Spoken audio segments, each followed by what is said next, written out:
Hi there. I am in my backyard garden reading from the Bible. Today I'm reading from the book of Exodus, chapter number 16. In chapter 16, it talks about bread from heaven, and the entire chapter talks about bread from heaven.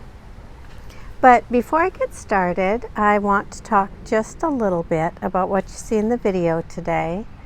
Today I'm showing you kind of a close-up of some flowers that are both spilling out of the window box and then some that are coming up from a flower bed that's right below the window box. So what you see is beautiful white alyssum. With the cooler nights, now these flowers have just kind of come back into their own. And then to the left you can see a little bit of lantana, kind of the pinkish yellowish flowers are lantana. And then you can see one white geranium a little bit to the left and kind of the upper left. Okay, enough about the garden. And back to Bible reading. Today I'm reading from the book of Exodus, chapter 16. The reading begins. The whole congregation of the Israelites set out from Elim, and Israel came to the wilderness of Sin, which is between Elim and Sinai, on the 15th day of the second month, after they had departed from the land of Egypt. The whole congregation of the Israelites complained against Moses and Aaron in the wilderness. The Israelites said to them, "If only we had died by the hand of the Lord in the land of Egypt, when we sat by the flesh pots and ate our fill of bread. For you have brought us out into this wilderness to kill this whole assembly with hunger." Then the Lord said to Moses, "I am going to rain bread from heaven for you, and each day the people shall go out and gather enough for that day. In that way I will test them, whether they will follow my instruction or not. On the sixth day, when they prepare what they bring in, it will be twice as much as they gather on the other days." So Moses and Aaron said to all the Israelites, "In the evening you shall know that it was the Lord who brought you out of the land of Egypt. And in the morning you shall see the glory of the Lord, because he has heard your complaining against the Lord. For what are we that you complain against us?"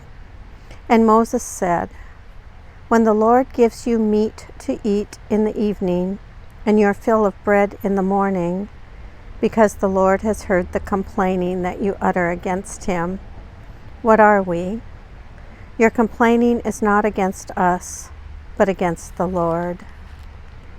Then Moses said to Aaron, "Say to the whole congregation of Israelites, 'Draw near to the Lord, for he has heard your complaining.'"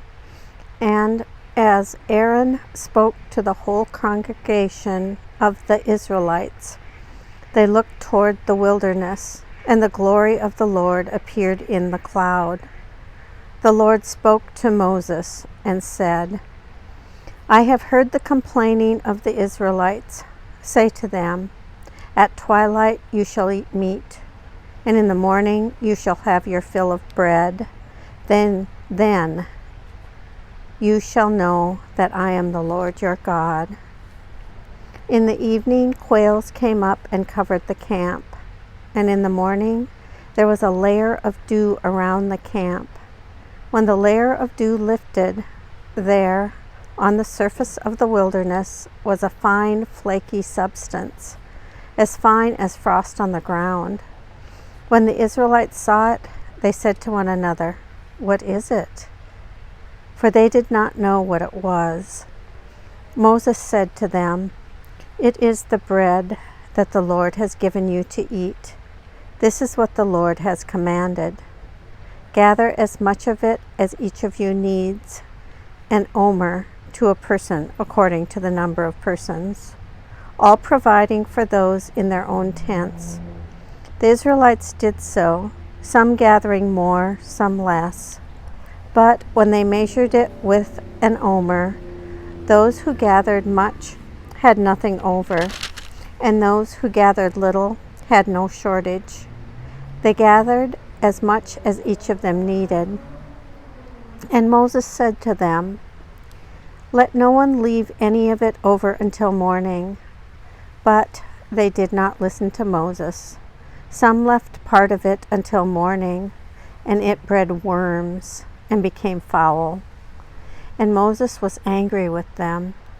Morning by morning they gathered it, as much as they needed, but when the sun grew hot, it melted. On the 6th day they gathered twice as much food, 2 omers apiece. When all the leaders of the congregation came and told Moses, he said to them, "This is what the Lord has commanded. Tomorrow is a day of solemn rest, a holy Sabbath to the Lord. Bake what you want to bake and boil what you want to boil, and all that is left over put aside to be kept until morning." So they put it aside until morning, as Moses commanded them. And it did not become foul, and there were no worms in it. Moses said, "Eat it today, for today is a Sabbath to the Lord. Today you will not find it in the field. 6 days you shall gather it, but on the 7th day, which is the Sabbath, there will be none." On the 7th day, some of the people went out to gather, and they found none. The Lord said to Moses, "How long will you refuse to keep my commandments and instructions? See, the Lord has given you the Sabbath. Therefore, on the 6th day, he gives you food for 2 days. Each of you stay where you are. Do not leave your place on the 7th day." So the people rested on the 7th day. The house of Israel called it manna. It was like coriander seed, white, and the taste of it was like wafers made with honey. Moses said, "This is what the Lord has commanded. Let an omer of it be kept throughout your generations, in order that they may see the food with which I fed you in the wilderness, when I brought you out of the land of Egypt." And Moses said to Aaron, "Take a jar and put an omer of manna in it, and place it before the Lord, to be kept throughout your generations." As the Lord commanded Moses, so Aaron placed it before the covenant for safekeeping. The Israelites ate manna 40 years. Until they came to a habitable land, they ate manna, until they came to the border of the land of Canaan. An omer is 1/10 of an ephah. Here ends the reading of Exodus, chapter 16.